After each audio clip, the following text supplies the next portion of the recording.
Guys, so it is late night. My hair is a mess, but I wanted to read a chapter of this book. It's by Julie Smith. She's a psychologist who is on YouTube. But this stood out to me, so I'm gonna read it to you guys and leave in the comments of what you think about this chapter. I'm on chapter 5. Well, chapter 18, and this is 5, which is on self-doubt. So this is dealing with criticism and disapproval. I'm gonna read this to you guys. Hopefully this is helpful, because it was helpful for me, so maybe it might be helpful for you. So criticism and disapproval is something we all have to face at some point, but nobody ever really teaches us how to deal with it in a way that allows that feedback to enhance our life instead of destroying our self-esteem. Even the anticipation of criticism or disapproval can be enough to cause a paralysis.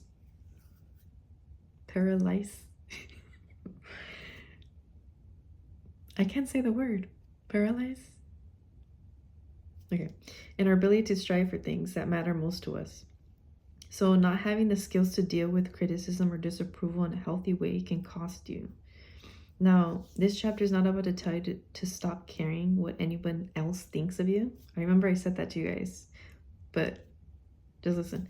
In fact, we are built to care about how we are being perceived by those around us.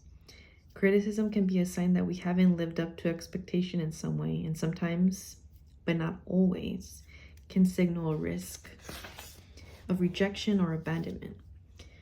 So receiving criticism will naturally trigger your stress response. That response gears us up, ready to do something about it. Historically, rejection from our community was a serious threat to our survival. These days, things are different in some ways, but similar in others. Rejection and loneliness can continue to be a big threat to our health, and the brain continues doing its job of trying to keep us safe in a group. Beyond simply keeping us safe, our capacity to imagine what others might think of us is a key skill that helps us to function in the social groups that we live in. We develop our sense of self and identity, not only from our own experience and how we interact with others, but also through what we imagine those other people really think of us, the ideas and perceptions they might have of us. This is called the looking glass self. So it makes sense that what I believe you think of me is going to influence what I do next. So when we try to tell ourselves to just stop caring what anyone else thinks, even if we feel momentarily boost, the impact of that is often short-lived at best. And then people pleasing. So people pleasing is more than just being nice to people. Anyone would recommend being nice to people. But people pleasing is a pattern of behavior in which you consistently put all others before yourself, even to the detriment of your own health and well-being. It can leave us feeling unable to express our needs, likes, and dislikes, and unable to hold boundaries or even keep ourselves safe. We say yes when actually when we want and need to say no. We feel resentful of being taken advantage of, but unable to change it by asking for anything different. And the fear of disapproval never disappears, because this is always a possibility of putting a foot wrong, making a wrong choice, and displeasing someone, even if that person is someone we don't like or spend time with. I'm so guilty of this, guys. Like, if you guys can relate to this, more power to you, because I can relate to. While it is in us all to care about the approval of our peers, people-pleasing takes it much further. If we grow up in an environment in which it is not safe to disagree or express differences, if disapproval is expressed with rage or contempt, then as children we learn how to survive that environment. Keeping other people happy becomes a survival skill that we hone and perfect throughout childhood. It is only later as adults that those behavior patterns become detrimental to our relationships. So that makes sense. We second guess every move we make, always tentatively trying to work out what others are expecting of us. It may even prevent us from making new connections, as we hold back on interactions when there is no guarantee that the other person likes us back. Living a life of people-pleasing is further complicated by the fact that other people don't always voice their disapproval with criticism. We can fear and feel disapproval even when the other person never says a word. When we don't have that information, our mind starts to fill the blanks of us. The spotlight effect is a term originally coined by Thomas Gilvaloch and Kenneth Sedvisky to describe the tendency of humans to overestimate how much others are focused on us. We're each at the center of our own spotlight of attention, and we tend to imagine that others are focused on us too, when in reality, everyone's spotlights are usually on themselves. So we can often make the assumption that others are judging us negatively or disapproving when they may not be thinking about us at all. It's so relatable. Those who feel socially anxious tend to focus their attention more on how they're being perceived by those around them. But those who feel more confident tend to have more outward focus of attention, leading with a curiosity of other people, for other people. So if we have this brain that is set to care a great deal what everyone else is thinking, or maybe we notice a tendency towards people-pleasing patterns, how do we live alongside that? How do we ensure that we can have those meaningful relationships but not become trapped by constant worries about disapproval and judgment? And how can we pick ourselves back up when disapproval from someone else stops us from living in line with what matters to us? The task of dealing with criticism, building up the ability to tolerate the criticism that could be helpful and use it to your advantage while maintaining a sense of worth. 2, being open to learning from negative feedback that could help you make progress. 3, learning to let go of criticism that reflect the values of someone else rather than your own. Getting clarity, which is 4, which opinions matter the most to you and why, so that it becomes easier to know when to reflect and learn when to let go and move on. Understanding people. Oh my God, this is like a relatable chapter. Most people who are highly critical of others tend to be highly critical of themselves. This is me, I'm guilty of this. It can reflect that way they have learned to speak to themselves and everyone else. They criticize because it is what they do, not necessarily because it is any reflection on your worthiness as a human being, especially when it is very, very personal attack on your character, as opposed to anything that could be in any way helpful to you on your path. As humans, we also have a tendency towards egocentric thinking, which can play out in our insistence that other people live by the same values and obey the same rules that we have set for ourselves. This means that criticism can often be based on the critical person's view of the world, neglecting the fact that we all have different life experiences, values, and personalities. Understanding that people tend to criticize others based on their own rules for living is helpful to remember, especially for anyone with that tendency towards people-pleasing. We want everyone's approval, but if each person is unique with their own ideas and views, then we simply cannot please everyone. It's true. We can't please everyone all the time. If we have a close relationship with a person, then we are likely to value their opinions more, which can make the criticism more painful. But we also may have the insight to better understand that lies behind the disapproval. Context is everything, but we don't always have access to it. When we don't have that context, it is much harder to see the criticism for what it is.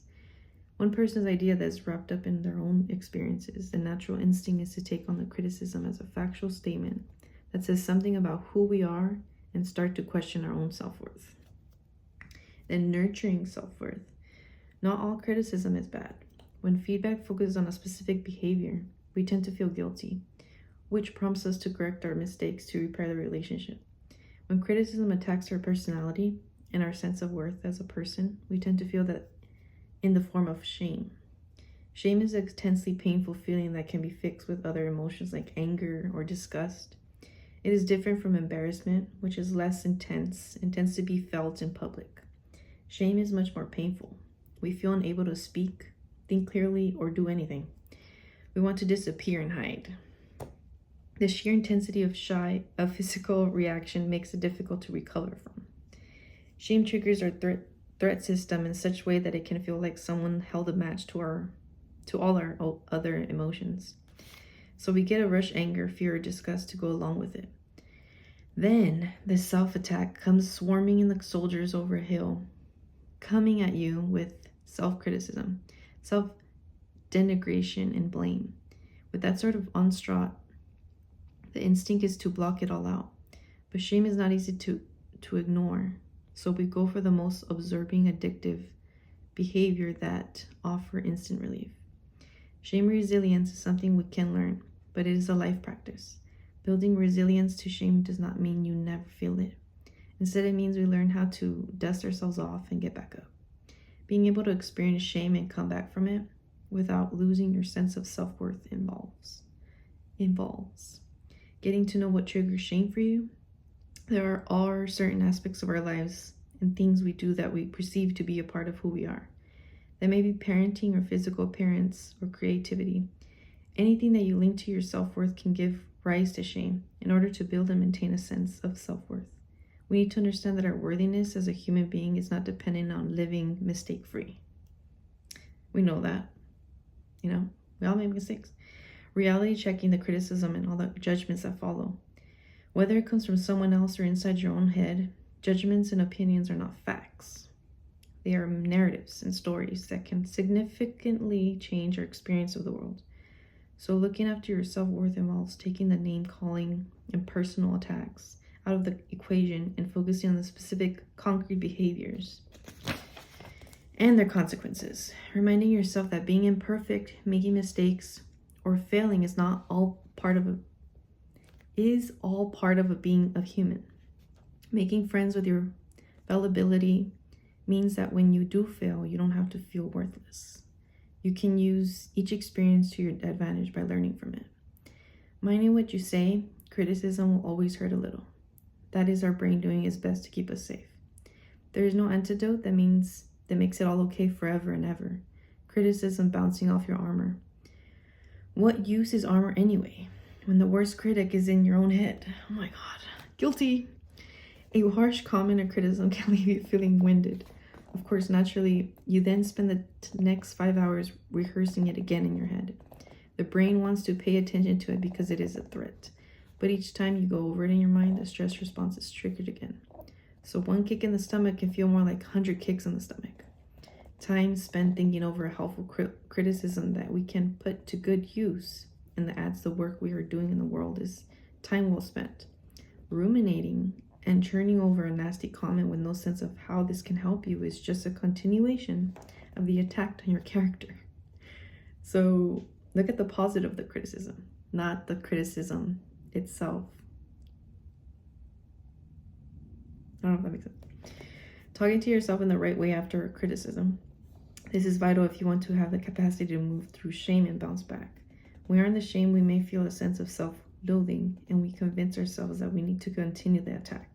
The idea of responding to ourselves with respect and compassion feels undeserved and indulgent, as if it would let you off the hook to stop bothering to try harder. But in reality, if you want a man to get up off the ground, you have to stop beating him. The key to using all criticism to your advantage is having your own back. Having so much self-compassion that you're able to listen to criticism and decide which of the criticism you take on board and use to your advantage as learning experience, and which voices offer you nothing but dents in your self-esteem and crushed confidence.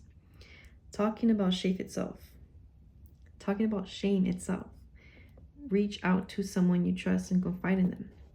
Secret silence and judgment intensify shame. Sharing our experience with someone who responds with empathy helps us to leave shame behind and move on. Then understanding you. Living the life you want to live in the face of criticism means getting clear on the opinions that truly matter to you and why. Whose opinions matter most to you? Saying I don't care what anyone thinks is rarely true and hides a world of insecurities. It stops us creating meaningful connections with others because it closes off any avenue of communication in which both voices matter. But the list of whose opinion truly matters needs to be small. It is also worth pointing out that acknowledging who matters does not mean it is your responsibility to please them. It just means you're willing to listen to their feedback, even even when it is not praise, because you know it is likely to be honest and in your best interest, therefore most likely to be helpful. Why you do what you do. The one person you most need the approval of is you. When the way we are living is out of line with our values or what matters most, life stops feeling meaningful or satisfying. Understanding the kind of person you want to be and how you want to live your life, how you want to contribute to the world, is a road you want to stay close to. When you know exactly who you are and who you want to be, it is much easier to choose which criticism to take on board and which one to let go. When those familiar critical voices are really coming from, whether they are warranted or helpful or detriment to our well-being, and there's someone in your life who's predictably critical, you hear the voice before they even say anything. That's me, guilty. Over time, we internalize their constant criticism so that it becomes the way we speak to ourselves. So we may be highly self-critical because we have learned to be. Recognizing that we learned that way of speaking to ourselves helps us to acknowledge that we can relearn a new internal dialogue that serves us better. So, what she said, this chapter summary. Learning the skills to deal with criticism and disapproval in a healthy way is a crucial life skill. We are built to care what others think of us, so telling ourselves that we don't care is not the answer. People-pleasing is more than just being nice to people. It is a persistent placing of others' wants or needs above your own, even to the detriment of your own health and well-being. Understanding why some people are highly critical helps. And nurturing your own self-worth and resilience to shame is both possible and potentially life-altering. So, that chapter just stood out to me, and I wanted to share that. And I did not like this. This was Julie Smith. So I just wanted to give her props on this chapter because it spoke to me. I don't know if it spoke to you, but I hope you learned something from this chapter, because I know I did. And thanks for listening, you guys, and hearing me out.